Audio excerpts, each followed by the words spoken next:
If you're like most business owners, you interview based on your own experiences of going to interviews, and that might not be working out so well for you. On today's episode, I'm sharing with you my favorite compelling interview questions that will help you use facts along with your intuition to shortlist your candidates.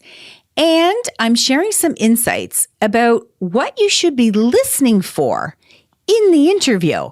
Because, well, what your candidates don't tell you is just as valuable as what they do tell you. So let me welcome you to the podcast. Welcome to the Stacking Your Team podcast. If you are a woman who owns a small business and you'd like to learn how to lead your team so they don't need you to hold their hand, you are in the right place. I'm your host, Shelli Warren. I've led winning teams in retail, innovative technical teams at a Fortune 50 corporation, and coached many remote teams to win at work. And in case you're wondering, no one escapes team troubles, including me. You already know that the people side of running your business can be tough. I'm here to help. So let's jump into today's episode with a little reminder that the team that got you here may not be the team that will get you there. When we think about hosting an interview, what can often stall us is not knowing what kind of questions to ask. And, people tell me all the time that they come up with the most brilliant questions after the interview is over. Hey, that happens a lot. So what we want to consider is that hosting an interview is really hosting a conversation where your job is to prompt the person to open up and talk. So they talk, you listen. You lean in to listen even harder. And when it's appropriate, you ask more clarifying questions that build and keep that conversation going. So before you start any interview, you want to consider how you're going to take notes. So you want to hit the record if you're doing a video conference, or bring someone with you to be your scribe so that you can focus in and give some true, honest face time with the person that you're meeting. So let's get down to some of these juicy questions. Here's the first one. What compelled you to apply for our job posting? Now, I ask this question every single time because what I'm wanting to hear are their responses. And sometimes you'll get things like, oh, I saw the list of responsibilities and I thought I'd be a fit. Or my company's downsizing, so I've been looking for a while now for something like this. Or I'm looking for a fresh start and your company sounds interesting. So all three of those different types of answers warrant more follow-up questions. So the person that said, I saw the list of responsibilities and thought I'd be a fit, you want to seek to find out, why does this person think they're such a fit for us? And the person that's got caught in a downsizing, you want to see, what is their attitude? Are they still bitter? Are they feeling confident that they're going to be able to rise and find a new role? And, what was the actual circumstances, if they can share anything with you about that? And the person that said that they're looking for a fresh start, you want to dig in and find out, why are they looking for a fresh start? And when they said, well, your company sounded interesting, you want to dig in some more and find out what was so interesting about it. The next question you want to ask is, what did you love the most about your current role? I love asking this question because I find it's really telling in terms of finding out for you if anything that they share matches anything that you've listed on your job posting. So you want to hear what they said about the tasks or the ownership areas, and really listen in for the level of responsibility that they listed off as their most favorite. Do you have anything like that you're offering for them? Because if you don't, then they're going to become bored quickly, disenchanted quickly, and essentially they're not a fit. So listen in to hear the kind of work, and also listen in to see if they're talking at all about the team culture and any aspects of their leader and how the team communicated. So it's not really just about the kind of work that they got to do in their most current role, but what were all the parameters surrounding their work life that was a great fit for them and their values. Question number 3. Of the list of what you'll be doing that we outlined in the posting, what do you think will be a slam dunk for you? I ask this question a lot, mainly because I'm trying to lighten up the vibe of the interview. And I'm also looking to see where the confidence starts showing up in an interview. I mean, most people come to an interview nervous. And whether they're doing the interview through video conferencing or whether it's a face-to-face interview, they're trying to put their best foot forward. And they're really paying attention to the questions you're asking and, trying to show up like a great candidate. So when you ask them, based on that list that we outlined in the job posting, what do you know or what are you feeling great about would be a slam dunk for you? That's when you'll really start to hear about their confidence and the skill sets that they know that they really do well in. So then as they're listing this, what you want to actually follow up with and listen to here is if they back any of that up with an example. And if they don't, ask for one. The next question I love to ask is, would you describe yourself as a planner, a thinker, or a let's just get it done person? Most people are going to stumble on this question, mainly because they're trying to consider what you're looking for, and they're trying to give you an answer of what you're looking for. But in reality, you're wanting to see that they are comfortable enough in their own skin that they'll tell you how they prefer to work. And those kind of answers are so invaluable to you, especially if you're trying to compare this candidate to the type of work and the type of current team members that you've got. If you're wanting to balance out your work team, or if you're trying to find someone that's going to come in to cause a pivot in your culture, this is where you're going to want to find out, does this person truly understand who they are and what sandbox they like to play in the most? There's really no wrong answer here. There really is not. For someone who describes themselves as a planner, that's great. For someone in a role that's going to be doing project management or who's going to have a budget to manage or who's going to be planning out a full-blown forecasting for a quarter or a year or anything that takes time where they actually have to have attention to detail and think about next steps and what is the logical steps. For someone who describes themselves as a thinker, to me, that tells me that they're a great problem solver because they're going to want to consider and do some research and take some time to think about what their next right move would be and what is the next logical step. And think a lot about the customers and the clients and where the business is going. The person that says, let's just get it done, that's a great person too, because we all need people who can speak in a concise way, who can pull a team back on track if there's any drift, or pull a project back on track if there's any kind of drift. So planners, thinkers, and just get it done people are all great people. And we all need those kind of people on our team, especially if we're trying to create a well-balanced, diverse team. So just listen in to hear how comfortable they are in their own skin and how they describe how they love to work. Question number 5, what would you consider to be your greatest strengths? Now, here's your chance to ask for examples of a time where they played to their strengths and look to see how excited they are when they're telling you those stories. How are they describing the work? How are they describing the actions that they took? And how are they describing the actual outcome of the work that they led when they were in their zone of genius, when they were in their happy place, when they felt like they were in control of their destiny? Look to see if they light up when they tell these stories. Look to see what different aspects of the work or the problem or the client or the service that really got them excited. And while they're telling you these stories, lean into it and continue to prompt them to tell you more. The next question, what are your opportunity areas? If they don't immediately understand what you're driving at, you can rephrase this to be, what do you know you need to improve upon? Now, here's where you'll need to ask some follow-up questions.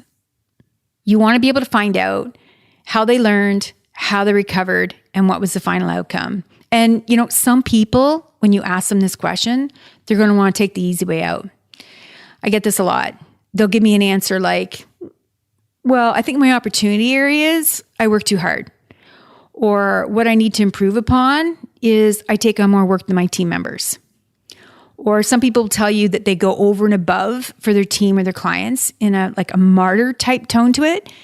So here's where I like to keep the conversation going by asking them things like, how do you know you're working too hard? What generally happens when you take on more work than your team members? Tell me a story about a time you went over and above for your team or your client.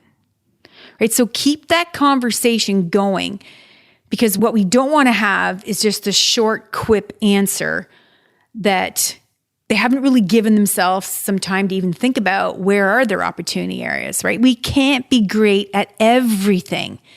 And people who know that understand that a team is best designed with players stacked up around them who have strengths that the team can then rely on.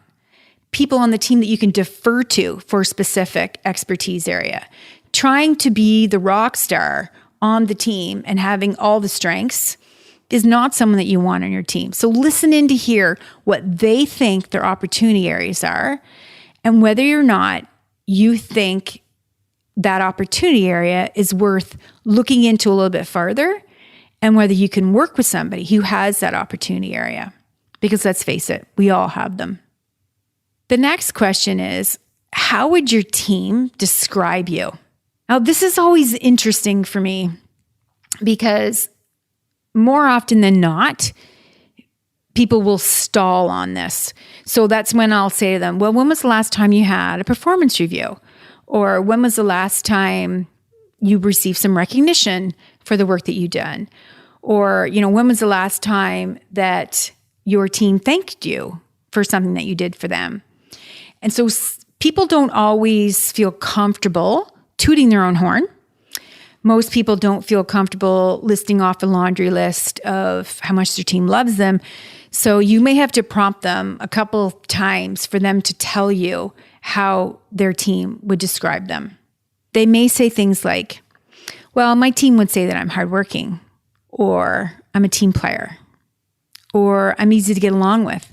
So here's where you need to follow up by asking them, what's your definition of hardworking? Or why do they believe you're hardworking? Or when you describe yourself as a team player, tell me, what roles do you typically play on your team? And if someone is describing you as easy to get along with, tell them why you think that is. Right? So you're wanting them to tell you more than just these short little descriptors. You're trying to have them describe a situation, tell you a story, and give you an example of why their current team base would describe them in this way. Question number 8. What was the last new skill you learned? They will usually stop and think about this for a little bit. And I always love this question because it tells me immediately about people's comfort zone in being self-learners and self-taught. And oftentimes people will tell you a story about a skill they learned that has nothing to do with work. Some people will tell you a story about a sport that they learned, or some type of new technology that they learned around the house, or maybe even something that they learned to help their community. So listening in to the last new skill they learned, follow that up by asking them, how did you learn it? And then sit back and have them tell you how they actually learned it. Did somebody show them?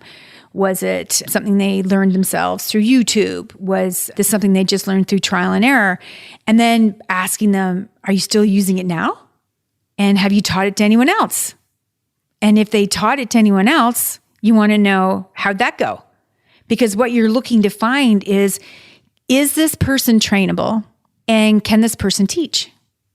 So you'll want to hear things like, I followed the job aids, or I followed the standards of operations, or I whipped out the instructions, or I Googled it, or I took it apart and put it back together to see how it works. So you're listening for the story on how this adult learns.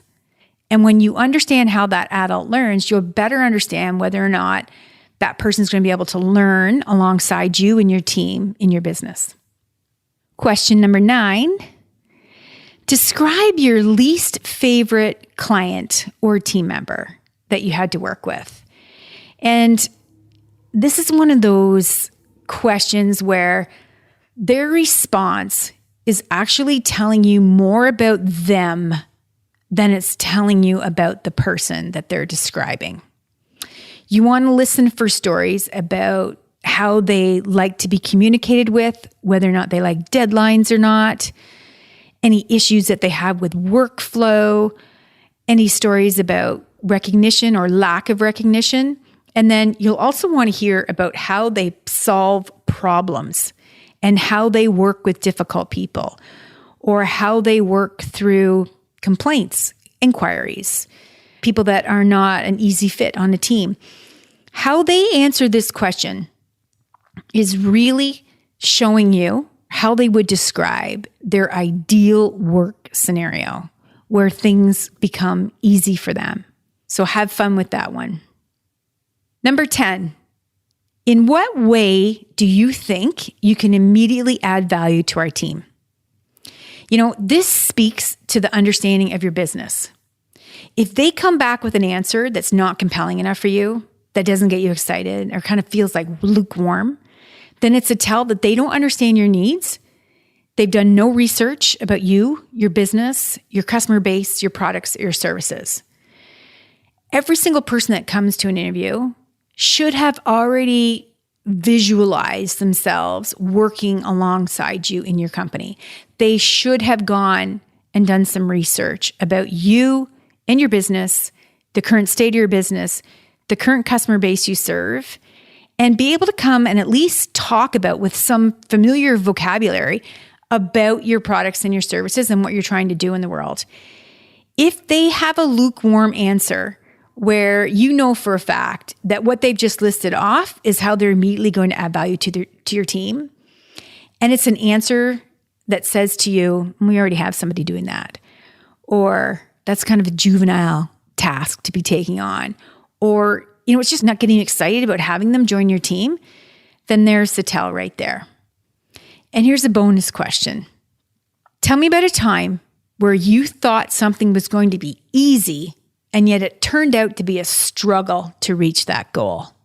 This question is one of my all-time favorites because it opens the door for that person to tell more about themselves as a person.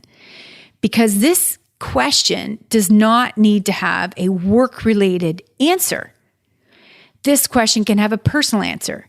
It could have been somebody who was struggling with a fitness goal or a health goal, or somebody who was relocating, or somebody who had an issue with a family member, or someone who was just trying to learn a new skill, who they thought it was going to be super easy, and it turned out not to be. So what you're listening in for is, how did they solve that problem? How did they overcome the challenge? What was their attitude? What was their behavior? What action did they take? And what action did they not take? And did they actually hit their goal? Because oftentimes in life, the lesson that can be most impactful is when we don't hit our goal. We often think that success only happens, or the only true success stories are the ones where we hit the goal or we hit the stretch goal. But in reality, not hitting a goal is just as memorable and just as impactful and can be a real turning point for people. So this question can be a real plethora of juicy information about this person, what their values are, what makes them tick, what gets their mojo going, and you'll quickly be able to see whether or not this person would be a nice add to your current team dynamics that you have. So here's the thing. I am not a fan of the 2-part, 3-part, and 4-part question series. It freaks people out, and they usually remember only the last part.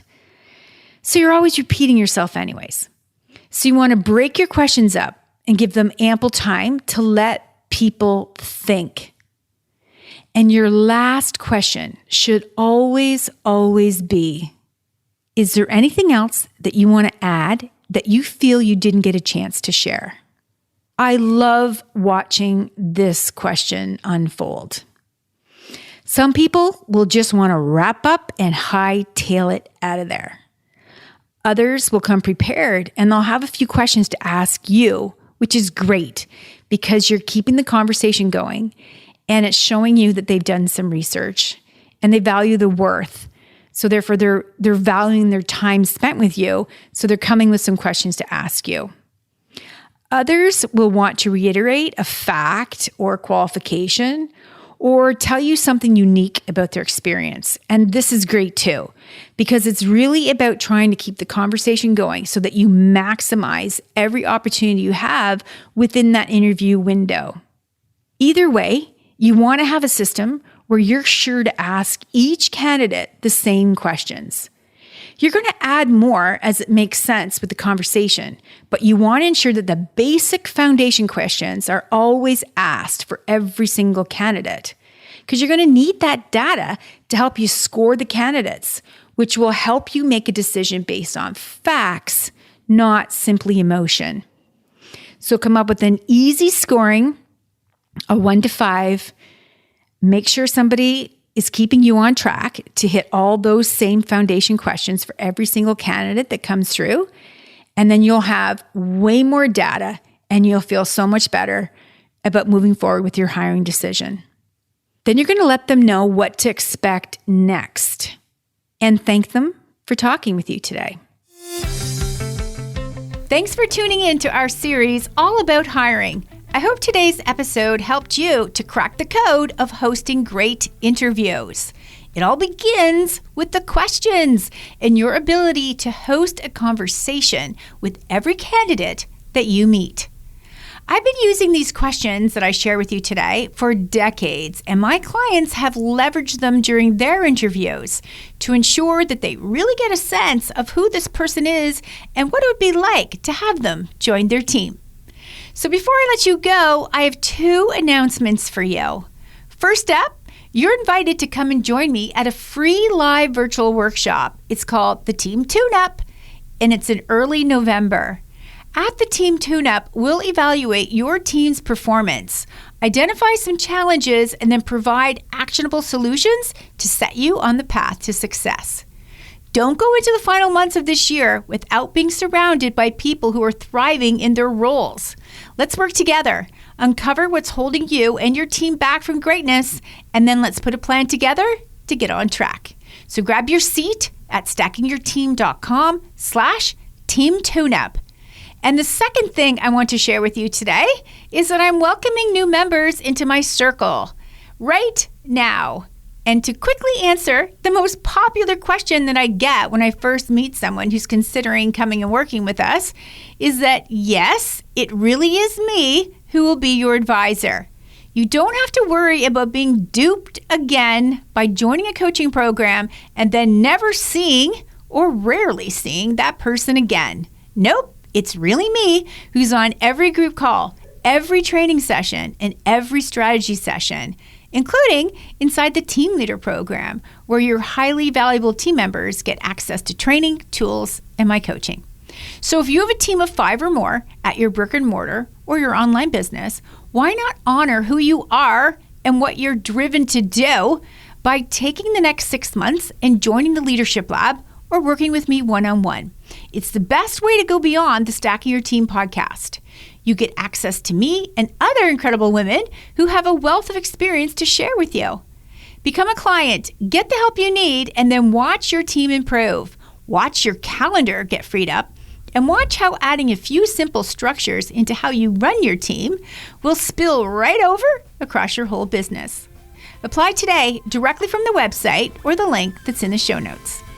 Leadership can be exciting, challenging, and lonely at times. So don't go it alone. Let me help you create the team and the leadership structure that you've been craving.